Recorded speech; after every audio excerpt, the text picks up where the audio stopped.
World of Warcraft Rise of the Horde by Christy Golden. Chapter 6.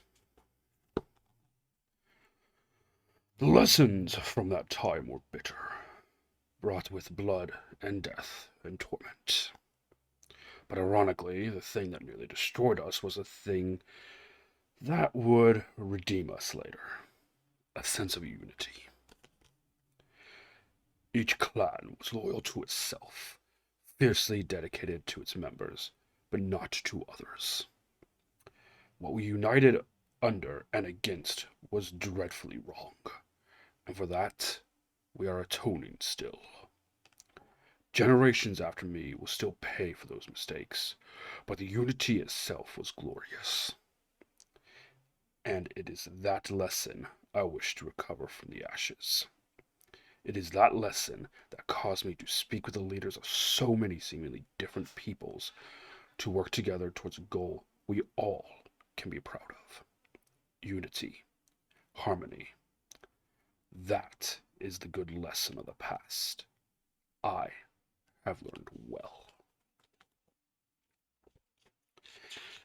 Ner'zhul looked into the twilight sky, content.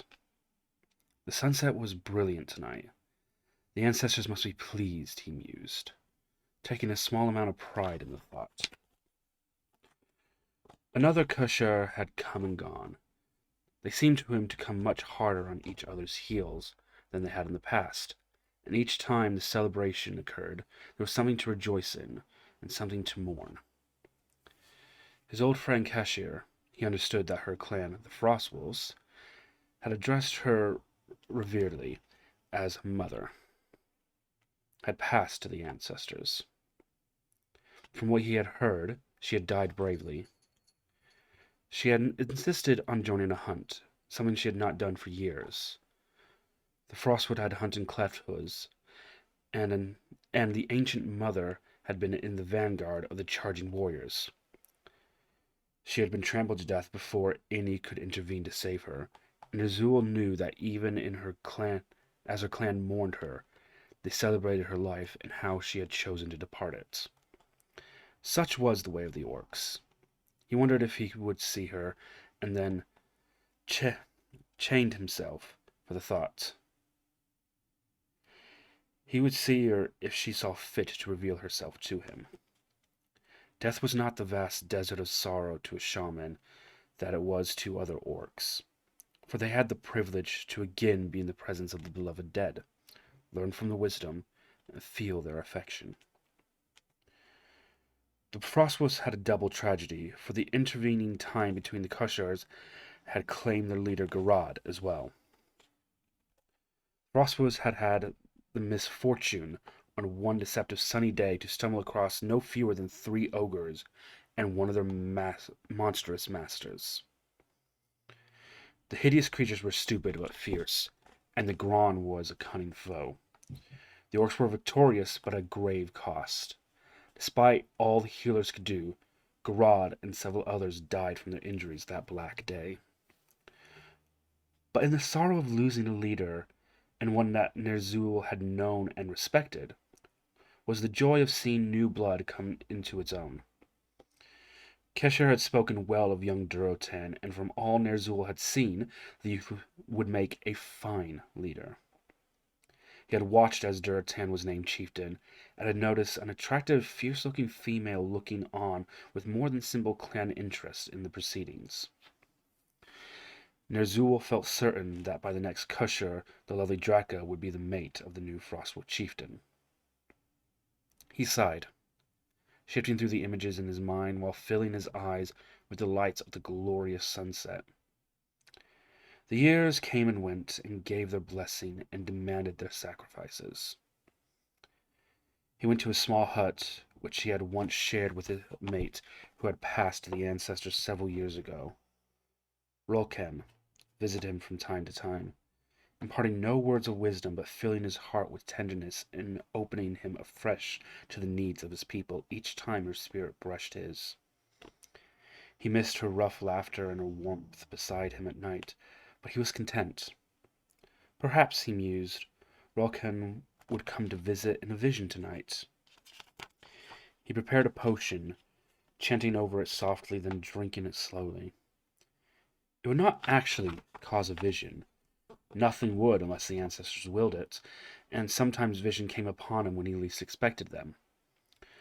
But over many long years, the shaman had learned that some herbs opened the mind while one slept, so that if one was indeed granted the gift of a vision, one would remember it more clearly the following morning. Ner'zhul closed his eyes and then opened them again almost immediately, although he knew he was fast asleep. They were standing on a mountain top, he and his beloved Rokan. At first he thought they were observing the sunset together, then realized the sun was rising, not descending into slumber for the night. The sky was glorious, but in a way that roused and moved him rather than calmed and comforted him. The colors were scarlet and purple and orange, almost violet, and Ner'zhul's heart lifted. Rokan turned to him, smiling, and for the first time since she had exhaled her first breath as a living being, she spoke to him.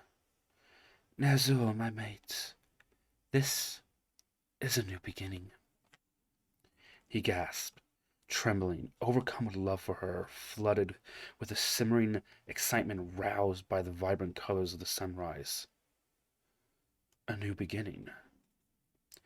You have led our people well, she said, but the time has come to deepen the old ways, take them further for all good. Something rose inside his mind to nudge at his conscious thoughts. Rokan had never been a shaman. She had not been a chieftain. She had only ever been her wonderful self, which had been more than enough for Ner'zhul. But she had held no position in life that would make it likely that she would speak so authoritatively. Annoyed at his lack of faith, Ner'zhul pushed the voice down. He was not a spirit, he was only flesh and blood, and though he understood that the spirit weighs more than most, he also knew there was much he would never understand until he stood with them. Why wouldn't Rokan speak for the ancestors? I am listening, he said. She smiled. I knew you would, she said. There are dark and dangerous times ahead for the orcs. Here are two. We have only come together at the Koshra festivals. Such isolation must end if we are to survive as a race. Rokan looked into the sunrise, her face thoughtful and shadowed. Ner'zhul ached to hold her, to take her burdens as his own, as he always had in life, but now he knew he could not touch her, nor force her to speak. So he sat silently, drank in her beauty, ears straining for her voice. There is upon this world a blight, Rokan said quietly. It must be eliminated. Say it, and it will be done, Ner'zhul swore feverishly. I will always honor the advice of the ancestors. She turned to him, then, her eyes searching his as the light grew brighter. When it is eliminated, our people will stand tall and proud, even more than they are now. Power and strength will be yours. This world will be ours, and you, Ner'zhul, will lead them. Something in the way she said the words made Ner'zhul's heart leap. He was already powerful. He was honored, perhaps even revered by his own clan, the Shadowmoon clan. He was a leader of all the orcs, in fact, if not in name. But now desire stirred in his heart for more. A fear stirred in him too, dark and unpleasant. But something must be faced. What is this threat that must be eliminated before the orcs can claim what is rightfully theirs? She told him.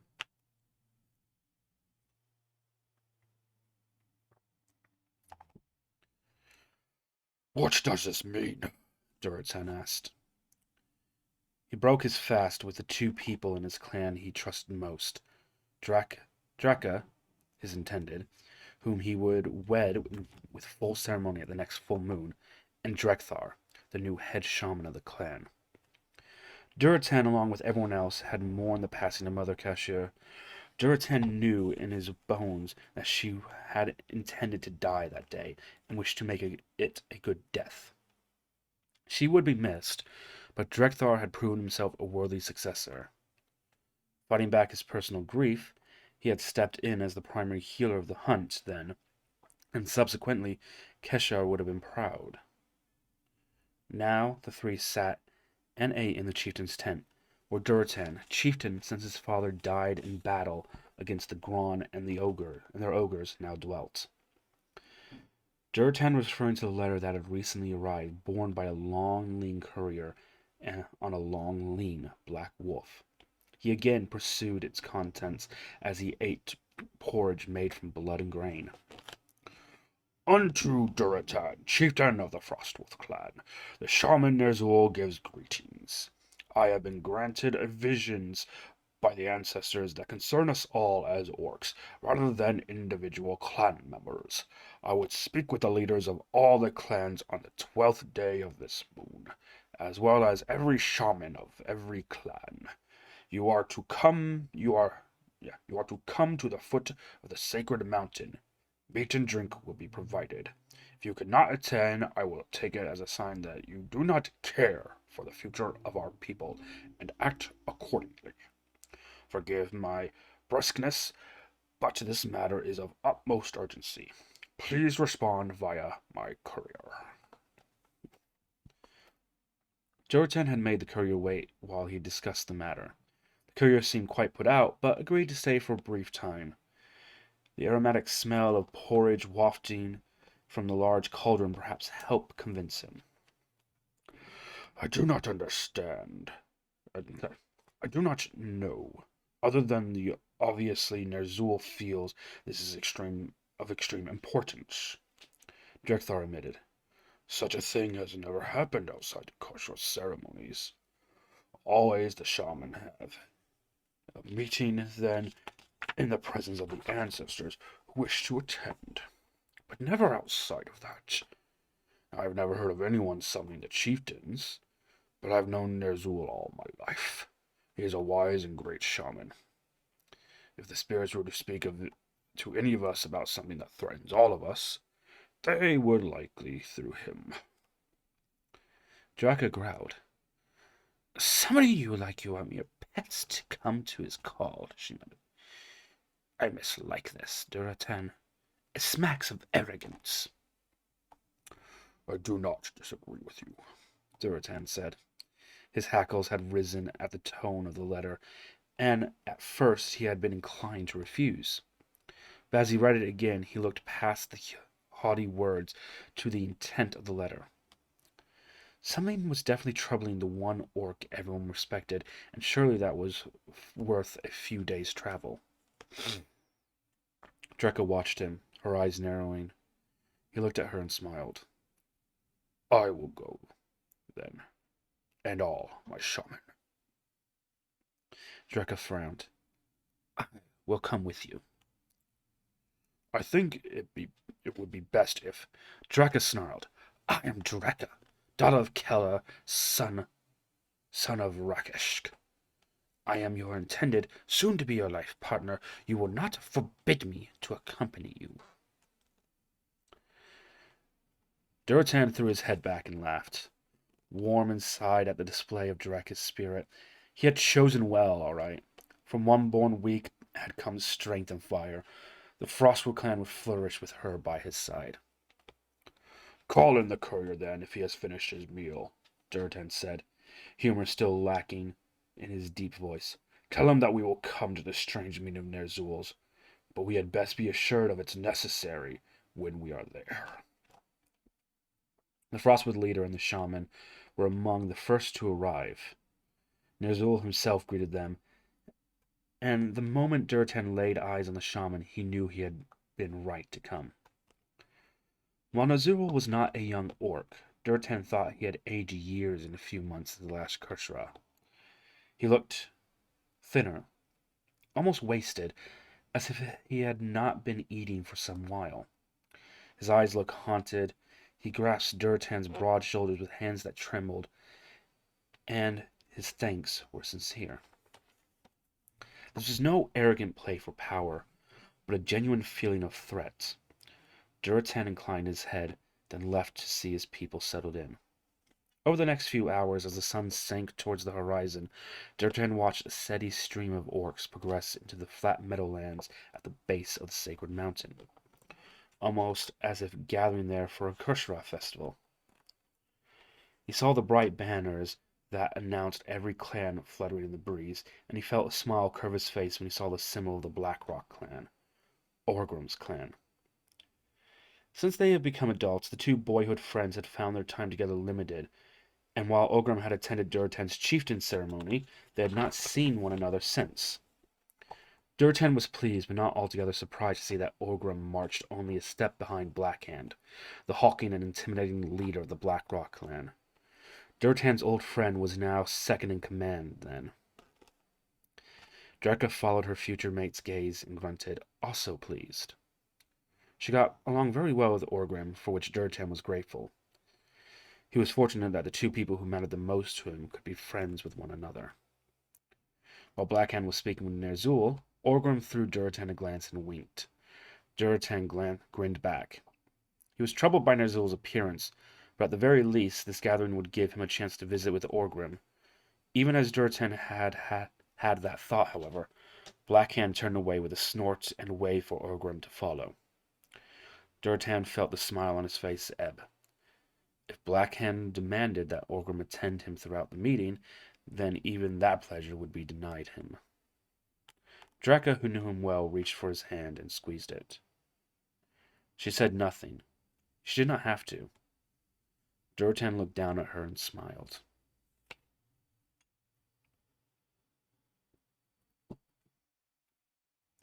Word came from the same longling courier that Ner'zhul would not hold the meeting until tomorrow, as various clans would still be trickling in through the night. The Frost Wolf camp was smaller than most, but more harmonious than many. They had brought traveling tents and furs, and the courier had seen to it that they had been given plenty of meat, fish, and fruit. A hunk of talbuk now turned slowly over the fire, its tantalizing scent keeping the appetite sharp even as the orcs feasted on raw fish. There were a total of 11. Durotan, Dreka, Drekthar, and 8 of his shaman. Some of them looked very young to Durotan, but while shamans certainly could grow in skill over time, once the ancestors had appeared to them in visions, they were all accord equally honored and respected.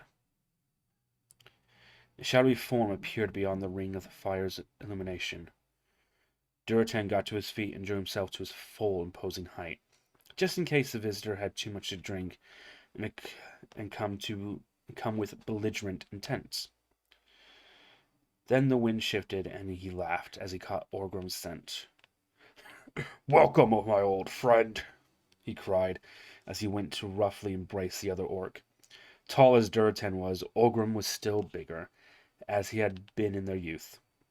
As he regarded the Blackrock's second in command, Durotan privately marveled how he had been able to best Orgrim at anything. Orgrim grunted and clapped Durotan on the shoulder. "Your gathering is small, but it smells the best out of any of them," he said, looking at the roasting meat and sniffing appreciatively. "Then tear off a hunk of talbuk and leave your duties behind for a while," Dreka said. Would that I could," Orgrim sighed. "But I do not have much time. If the Frost Wolf chieftain would walk me a bit, I would be honored." "Let us walk, then," Durotan replied. They left the encampment and walked in silence for a time until the campfires were small, twinkling lights in the distance, and they were assured that there were no prying eyes or ears to witness them. Both orcs sniffed the wind as well. Orgrim stood silently for a while, and Durotan waited with the patience of a true hunter. At last Orgrim spoke. "Blackhand did not want us to come," he said. He thought it demanding that Ner'zhul would summon us like we were pets to his call. There's Draka and I had the same recollection as well. But I am glad we did. You saw Ner'zhul's face. One look at him was all I needed to determine that we had been right to come. Ogrim snorted deservingly. For myself as well. But when I left the camp, Blackhand was still raging against the shaman. He does not see what you and I do. It was not Durtan's place to speak ill of another clan leader, but neither was it any secret what most orcs thought of Blackhand. He was certainly a powerful orc, full in his prime, bigger and stronger than any orc Durtan had ever seen, and he was also certainly not stupid. But there was an air about him that raised Durtan hackles. Durtan decided to hold his tongue. I see your struggle, even in the darkness, my old friend. Durtan said quietly, or Grim said quietly, sorry. You do not have to speak for me to know what you would say. He is my chieftain. I have sworn loyalty to him, and I will not break that oath. But even I have misgivings. The admission startled Duratan. You do? Orgrim nodded. I am torn, Duratan. Torn between my loyalties and what my mind and heart tell me.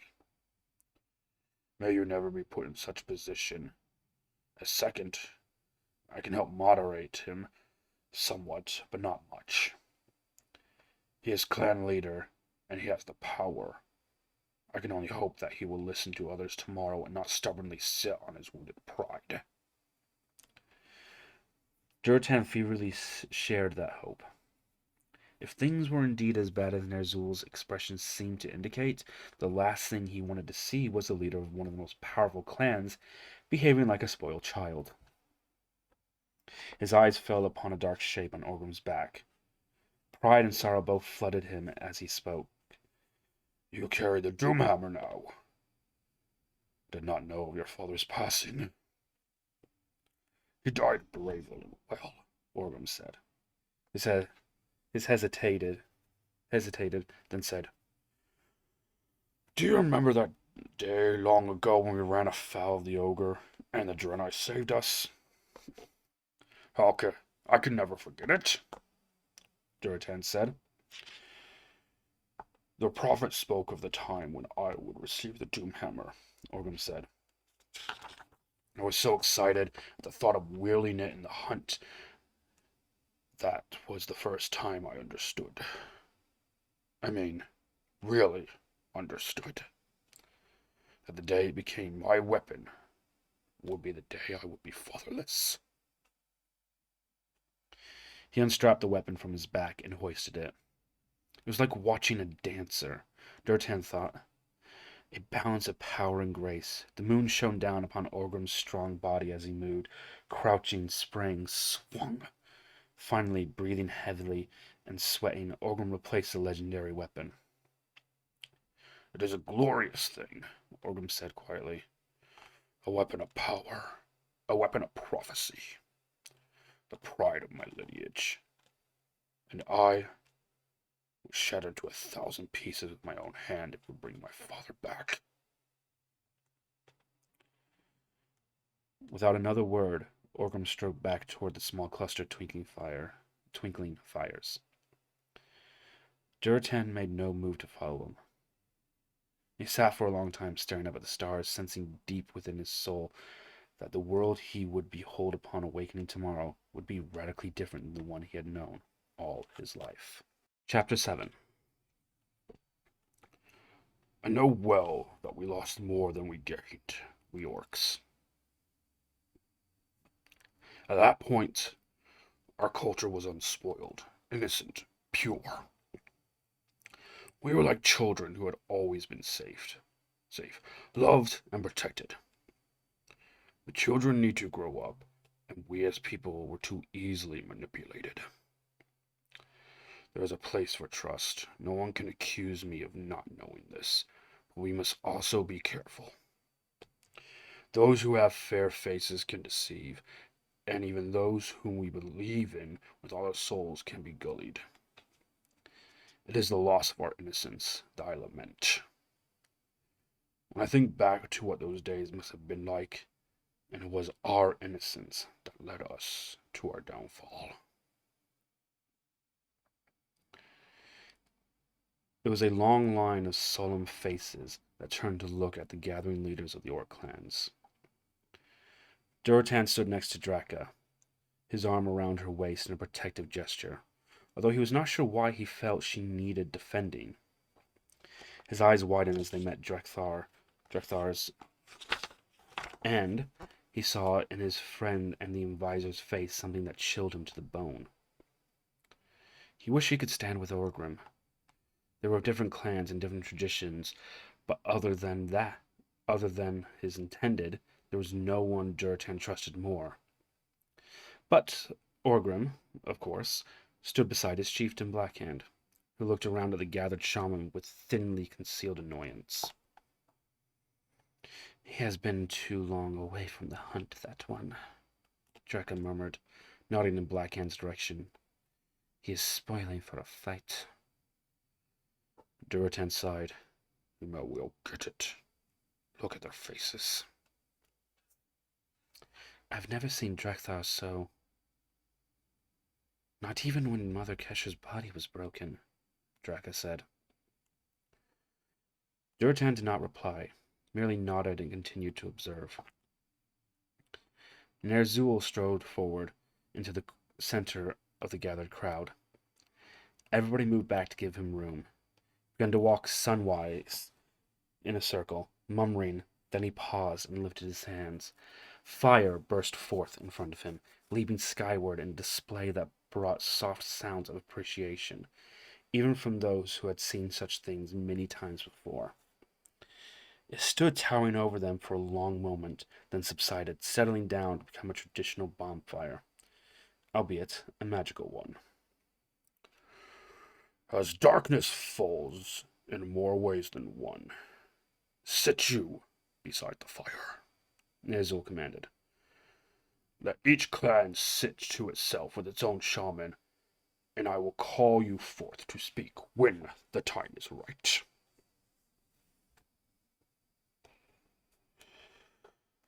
Perhaps you wish us to fetch a slain beast for you, too, came a fierce, angry voice, and lie obedient to your feet at night. Durotan knew that voice. He had heard it raised often enough at the Kershra festivals in his youth, and had heard its owner utter cries to chill the blood during hunts. It was distinctive. It was unmistakable. He turned to look at Grommash Hellscream, the youthful leader of the Warsong clan, and hoped that the outburst would not overly delay whatever it was Ner'zhul had to tell them all. Hellscream stood in front of his clan, more slender than most orcs, but still tall and imposing. The Warsong colors were red and black, and while Hellscream wore no armor, the simple leathers in those strong hues served to send an imposing message nonetheless. He folded his arms and glared at Ner'zhul. Ner'zhul did not rise to the bait, merely sighed deeply. Many of you feel your honor is offended. This I know. Give me leave to speak, and you'll be glad that you are here. Your children's children will be glad of it. Hellscream growled, and his eyes flashed, but he said no more. He stood for a moment longer, then with a shrug, as if to indicate that it was by his own will, he sat. His clan followed his lead. Ner'zhul waited until there was quiet, and then began to speak. I have had a vision, he said, from one of the ancestors who I trust more than I could possibly say. She has revealed to me a threat lurking like a poisonous scorpion under a flowering bush. All the other shaman can assist to this, and they will, once they have opportunity to speak. It grieves and infuriates me that we have been so duped. Duratan hung on the shaman's words, his heart racing. Who was this mysterious enemy? How had so dark a foe escaped their notice? Ner'zhul sighed, looking down on the ground, then shook himself. His voice was deep and confident, if laced with sorrow. The enemy of which I speak, he said heavily, is the Draenei. Chaos erupted. Duratan stared, disbelieving. He looked around, seeking Orgrim's gaze, and stared into his friend's wide gray eyes, seeing there the same stunned shock he himself felt. The Draenei? Surely something was wrong. The Graan, yes, perhaps. They had stumbled across some secret knowledge to use against the hated orcs. But no. Not the Draenei.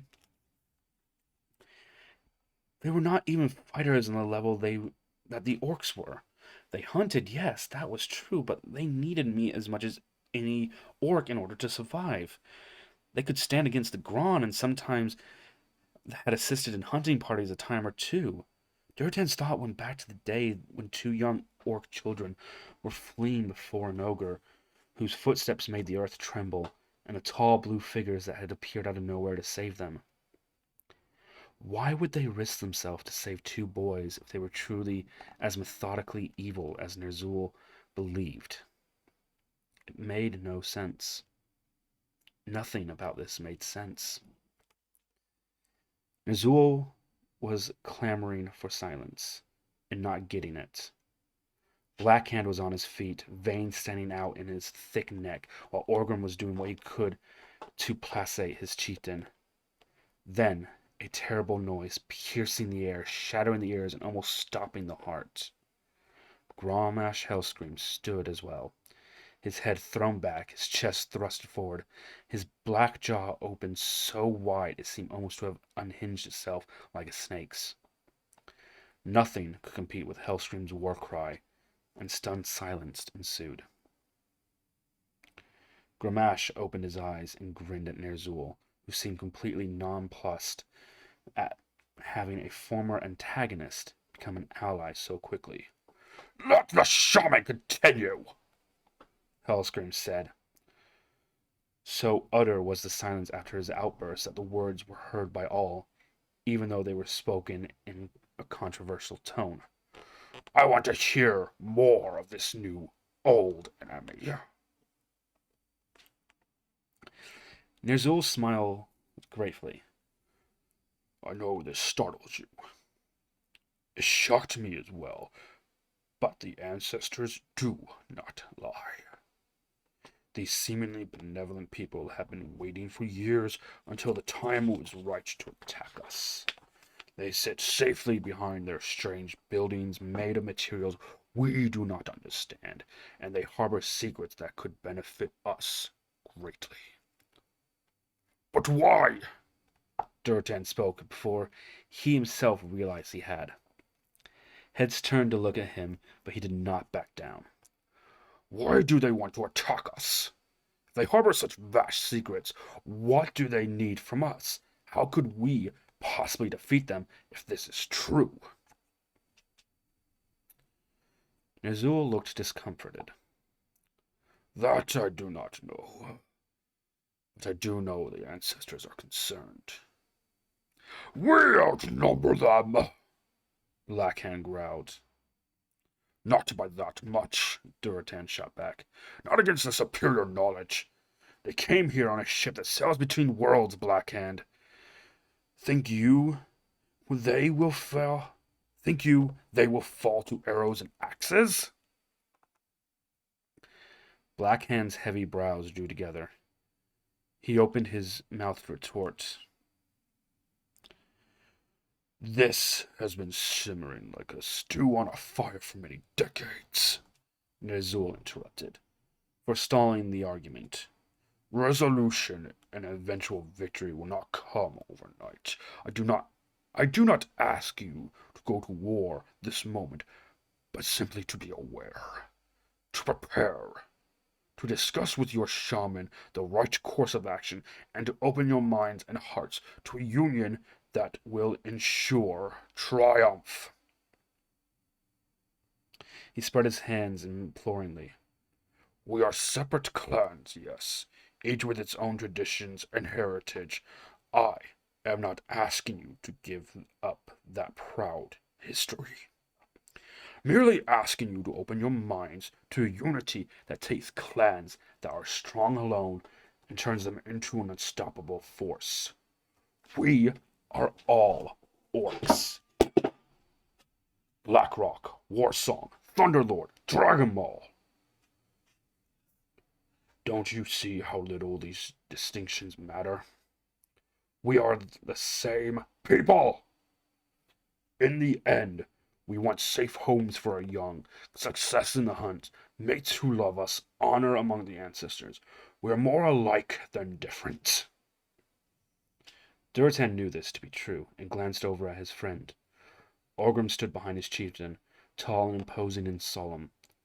Yet, when he felt Durotan's gaze on him, he met that gaze and nodded. There had been those who had protested this unusual friendship between two adventuresome, and Durotan had to admit, trouble-prone youths. But Durotan would not be who he was today if he had not drawn from Orgrim's steady strength. And he knew in his bones that Orgrim felt the same about him. May I speak? The voice belonged to Drekthar, and Durotan turned, surprised. The question seemed to be addressed not only to his chieftain, but to the shaman who had been a mentor to all of them. Ner'zhul looked at Durotan, who nodded. My chieftain, Drekthar said, and to Durotan's shock his voice trembled. My chieftain, what Ner'zhul has said is true. Mother Keshar confirmed it. The other Frostwolf shaman nodded. Durotan stared at them. Mother Keshar. If there was anyone Durotan trusted, it was that wise old orc. His mind went back to the moment when he stood in the cavern, feeling the cold air that was not air on his face, listening and watching with every fiber of his being as Mother Keshar spoke to someone he could not see, but who he knew was there. Mother Keshar said the Draenei are enemies, he asked, hardly able to believe his ears. Drekthar nodded. It is time for the clan chieftains to listen to their own shaman, as Durotan has done, said Ner'zhul. We will reconvene at twilight, and the chieftains will tell me their thoughts. These are the people you know and trust. Ask them what they have seen. The gathered crowd began to disperse, slowly looking at one another cautiously. The Frostwolf clan wandered back to their own encampment. As one, they sat in a circle and turned their attention to Drekthar, who began to speak slowly and carefully. The Draenei are not our friends, he said. My chieftain. I know you and the Doomhammer Blackrock stayed with them one night. I know that you spoke of them well, but I know that it appears that they saved your life. But let me ask you, did nothing strike you amiss? Durotan recalled the ogre bearing down on them, bellowing in fury, its club swinging, and with an uncomfortable sensation, he recalled how very, very quickly the Draenei appeared to rescue him and Orgrim. How could they not return home as it was so conveniently close to twilight? He frowned. It was an uncharitable thought, and yet... Your brows furrow, my chieftain. I take it, then, that your youthful faith in them is now starting to wane?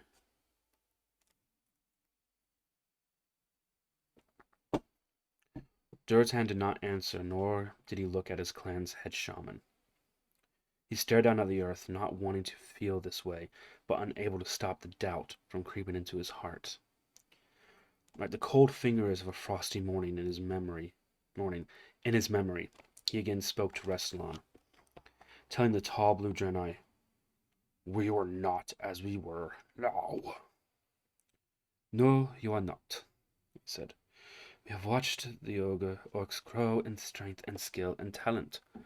You have impressed us." He felt again a sharp sting, as if the compliment were a carefully crafted insult, as if the Draenei thought they were superior, even with their strange, unusual blue skin, their legs shaped like those of common talbugs, with long reptilian tails and shiny blue hooves instead of descent feet, like the orcs had. Speak, my chieftain. What do you recall?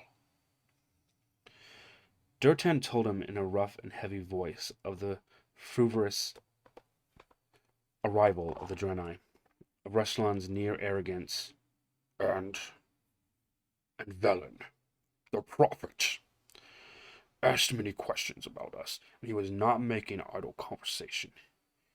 He truly seemed to want to know about the orcs. "Of course he did," Jethar said. What an opportunity. They have been plotting against us since they arrived. And to find two, forgive me, Duratan, but two young and naive children to tell them everything they wanted to know, it must have been quite an event. The ancestors would not lie to them, especially about something so important. Duratan knew this, and now that he recalled the events of that day and night in this new light of knowledge, it was obvious how suspicious Velen's actions had been. And yet, was Velen such a master of deceit that the sensation of trust both Orgrim and Duratan had felt been a lie? Duratan bowed his head. There is a part of me that doubts yet, my friends, he said quietly. And yet, I cannot stake the future of our people on such thin ice as my own personal doubts. Ner'zhul did not promise an assault tomorrow. He asked us for us to train and watch and prepare and draw closer as a people. This I will do for the good of the Frostwolves and the good of the orcs. He looked at each worried face in turn. Some merely friends, some like Drethar and Dreka, known and loved. The Frostwolf clan will prepare for war.